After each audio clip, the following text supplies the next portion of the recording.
Irmãos e irmãs, iniciamos o tempo da Quaresma na quarta-feira, chamada de cinzas. Fomos recordados que a nossa vida é frágil, somos seres mortais, nós viemos do pó, vamos voltar ao pó, e que nesse tempo, entre um pó e outro, nós somos chamados à mudança de vida, à conversão, a crer no Evangelho, a dar sentido transcendente, para além a nossa vida. Então, como título a essa conversa do Padre, Jesus é fiel à missão que recebeu. A palavra de Deus ajuda a vencer a tentação. Vamos repetir isso?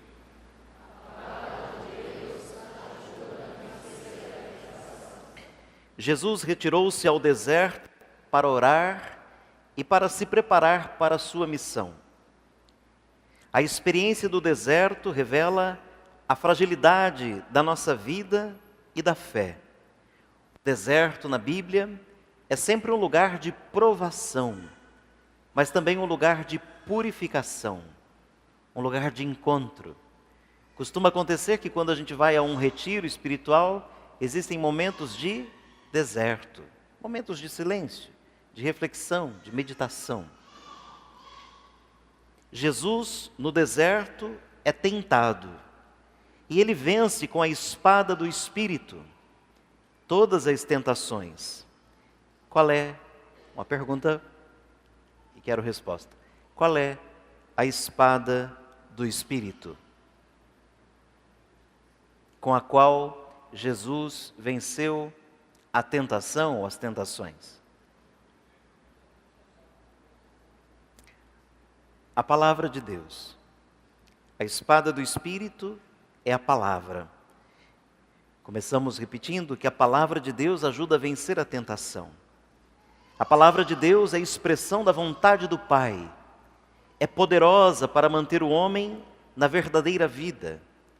A palavra de Deus é o autêntico alimento de Jesus. A Escritura diz, São Paulo, na segunda leitura de hoje, aos Romanos, a palavra está perto de ti, em teu coração e em tua boca. A palavra está perto de ti, em tua boca e em teu coração. Essa palavra é a palavra da fé que nós pregamos. Repito, a palavra de Deus ajuda a vencer a tentação. As tentações que Jesus enfrentou no deserto são as tentações que a gente também enfrenta. Diz a palavra que o Senhor foi tentado durante 40 dias e 40 noites. O número 40 na Bíblia é significativo, tem muitas experiências de 40. 40 anos no deserto, 40 dias na montanha, esses 40 dias de Jesus também no deserto.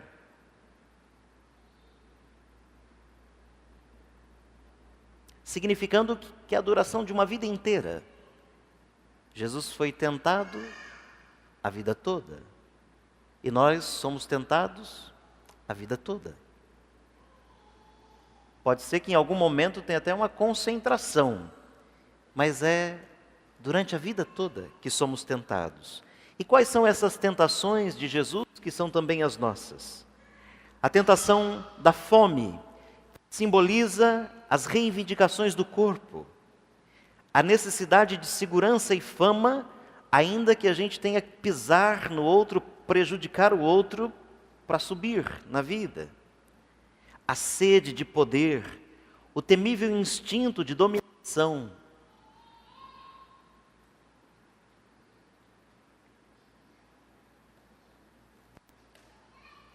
Observe sobre que ou sobre quem você tem poder. Todos temos, nos graus, da gente, algum domínio sobre algo ou alguém. Quando abandonamos a lei de Deus, quando nós abandonamos a lei do amor, o que triunfa é a lei do mais forte sobre o mais fraco. Me lembrei na missa às 11 horas de um fato. Certa vez, tendo trocado de carro, fiz uma coisa bem rara. Fui ler todo o manual do carro. É bem raro, né, gente? Enfim. Às vezes até a gente vai ler algum manual, mas depois que já tentou fazer tudo antes, na intuição. E lá no manual do carro, li a seguinte ideia: que o caminhão deve, o motorista, claro, né?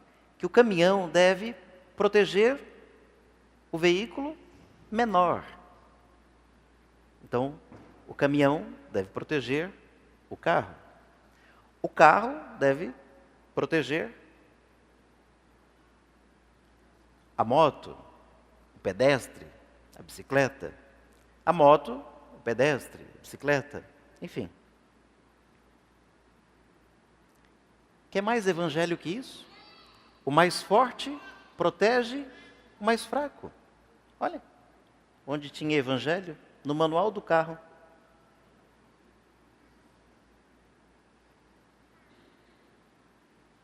O mais forte protege o mais fraco. Mas quando a gente abandona a lei de Deus, abandona a lei do amor, a gente faz como alguns, não são todos. O pedestre bota o pé na pista e quem está de carro acelera. Ué? Para dar um susto, para dizer que ali não é lugar dele. Ué? Invertemos a lógica e usamos de poder sobre o mais fraco. O pecado que mora no coração do homem se manifesta como avidez, um afã por um bem-estar desmesurado, desinteressado pelo bem dos outros, às vezes até pelo próprio bem. Quanta gente, para conquistar coisas, perdeu a saúde e a vida.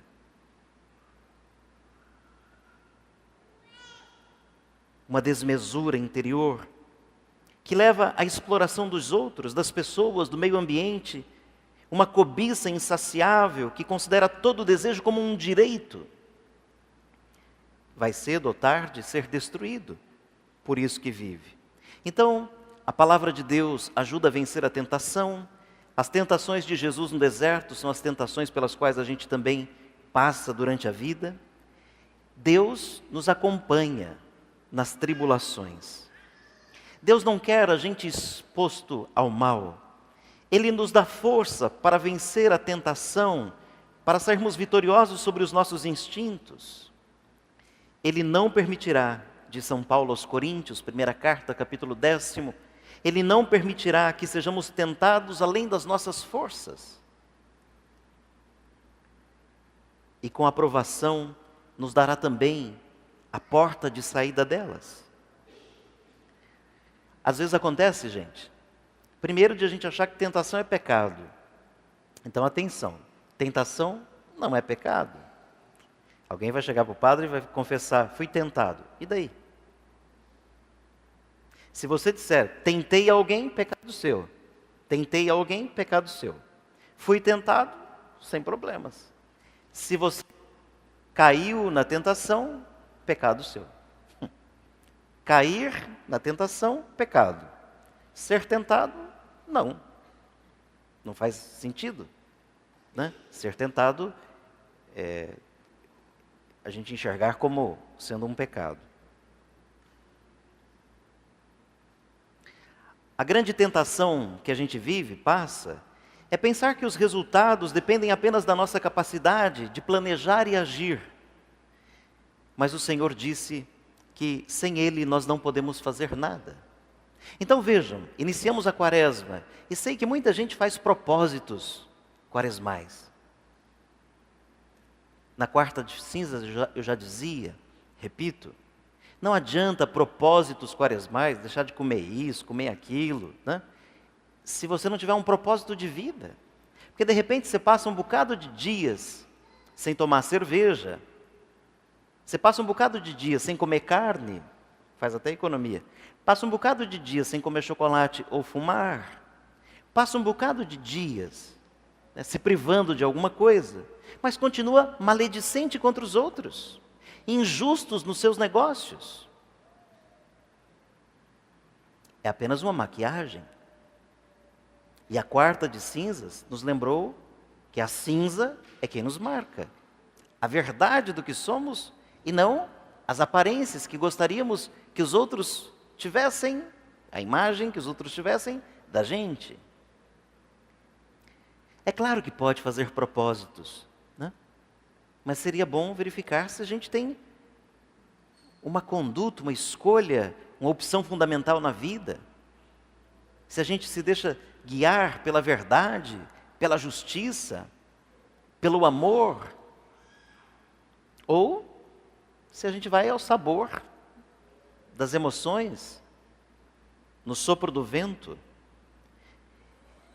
Mas eu dizia que, então muita gente faz esse propósito. Aí no terceiro dia do propósito já cai, não consegue mais cumprir. Aí vai lá chorar as pitangas com o padre. Aí padre, fiz um propósito, não dei conta. Qual é o problema? A pessoa acreditou que a conversão é um fruto apenas do pensamento dela, da estratégia dela. Tem uma frasezinha por aí que é bem verdadeira. Jejum sem oração é dieta, não é penitência. Daí, para fazer dieta não precisa ser na quaresma. Você pode até, quando estiver fazendo a dieta, rezar para conseguir se manter, né? Mas um jejum que não guarde essa dimensão espiritual, religiosa, ele é apenas uma dieta. Não nos esqueçamos daquilo que disse Cristo: sem mim vocês não podem fazer nada. Se queremos conversão, peçamos ao Senhor, a gente faz a parte da gente, Ele é dele. Por exemplo, nós rezamos no Pai Nosso: e não nos deixeis cair em tentação. Nós pedimos sempre isso. Mas às vezes a pessoa está rezando isso e procurando a tentação. Por exemplo, hoje que é tudo mais acessível, pornografia. Pornografia é um trem mais danoso que drogas. Pornografia. Eu tenho 40, quase 3 anos de idade. Como eu era mais da roça, não tinha tanto isso, mas assim, até um tempo atrás, vocês têm da minha idade, um pouco antes, onde é que via-se cenas pornográficas, talvez eróticas, mas mais pornográficas mesmo? Aqueles calendários de mulher pelada na borracharia, na oficina. Era um lugar que sempre tinha alguma coisa. Algumas revistas por aí que existiam também, mas havia muito pudor, né? Assim, aquela coisa. Então sempre tinha alguém lendo um jornal, muito interessado no jornal, você ia ver dentro do jornal tinha uma revista, né? Era uma coisa assim, né? A pessoa queria, procurava, mas escondia. Então, sempre existiu, não sejamos também pudicos, sempre existiu. Mas, hoje, é tão acessível, é tão acessível. Eu ficava sempre pensando, parece que melhorou um pouquinho, mas quando tinha o Dia das Mães, se fosse uma propaganda de joias, era uma mulher nua com um negocinho brilhando em algum ponto do corpo dela.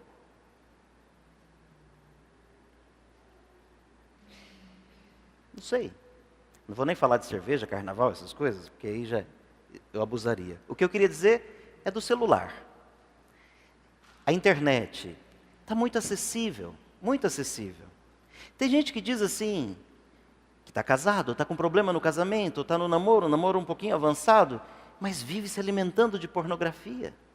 Ai, padre, mas o senhor sabe que hoje não tem... Claro que tem, desliga. Chegou uma mensagem num grupo e esse grupo manda muito, sai do grupo. É que você não quer. Quando quer, a gente faz.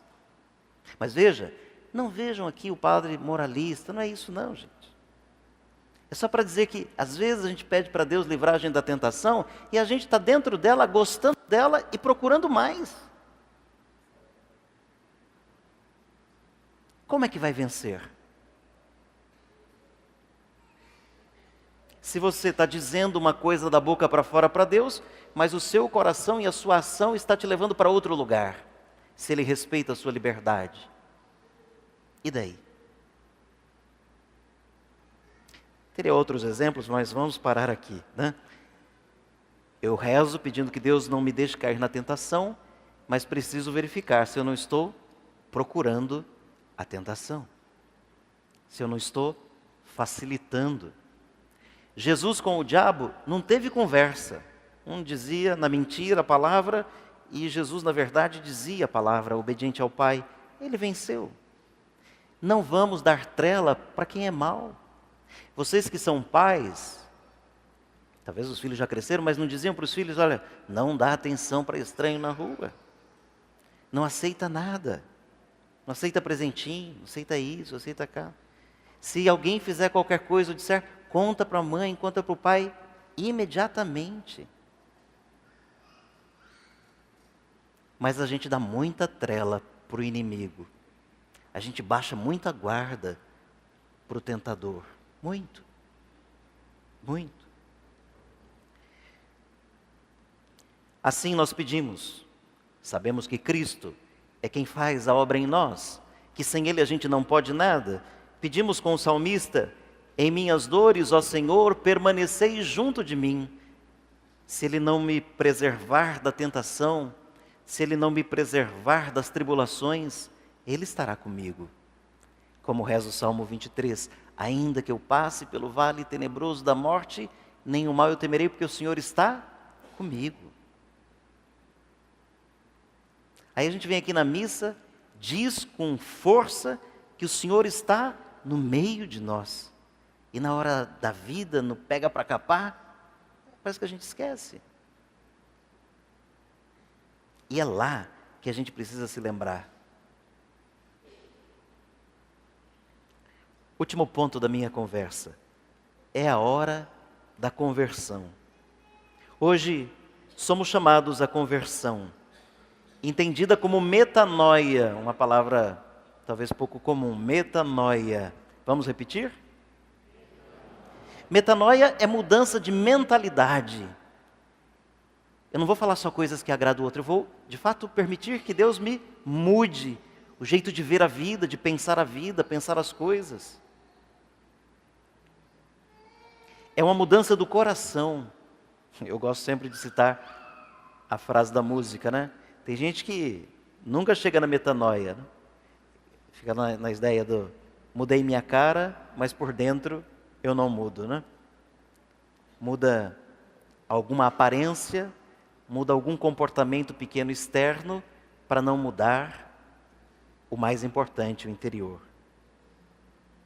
É o momento de a gente aprofundar a experiência do encontro com Cristo. É o momento de permitir a Deus que Ele realize a sua obra em nós, de não deixar passar esse tempo favorável que Deus nos dá. Essa é a hora, esse é o momento. Deus fala conosco hoje. Nós podemos mudar de vida hoje, tomando como propósito a sua palavra, o seu Espírito, que também nos leva ao deserto para falar conosco. Vou terminar com uma citação do Papa Francisco na mensagem dele para a Quaresma desse ano. Diz o Papa: peçamos a Deus que Ele nos ajude a empreender um caminho de verdadeira conversão. Diz o Papa: abandonemos o egoísmo, abandonemos o olhar fixo em nós mesmos. Só para a gente perceber que a gente vive olhando para a gente mesmo. O peão começou a ir ontem na academia, fazer exercício físico. Nem pegou o pezinho ainda, já está se olhando no espelho para ver se o músculo cresceu. Saúde, eu acho que vaidade. Uma necessidade de ter um corpo para mostrar para o outro. A gente foi mexendo tanto no corpo, que às vezes não sei se a pessoa se reconhece. Outra, selfie. A gente só enxerga a gente. Só a gente. A gente precisa mostrar a gente, ter a gente o tempo inteiro. Imagens fugazes. Não gostei. A gente apaga a imagem da foto, mas não muda o que produz a imagem. Vale muito o alerta do Papa, o convite do Papa: abandonemos o egoísmo, abandonemos o olhar fixo em nós mesmos, dirijamo-nos à Páscoa de Jesus. Façamos-nos próximos dos nossos irmãos e irmãs que passam dificuldade. Mas se a gente só tem olho para a gente, como é que a gente vai enxergar o outro? De repente alguém está aqui na igreja, na missa, dizendo assim: padre, mas nem minha família me percebe que eu estou precisando. É que cada um está olhando só para si. E talvez até você mesmo só olha para si. Agora, como está no vazio, quebrado, implora um olhar de outro, mas não tem nem olhares para você, porque não tem olhar seu para os outros. Essa é a cultura da indiferença.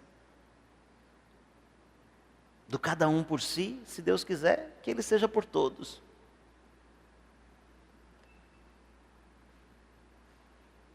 Onde vai nos levar isso, irmãos? A sexta-feira santa, não vai levar domingo da Páscoa. Compartilhando com esses irmãos e irmãs nossos que passam dificuldades, os nossos bens espirituais e materiais.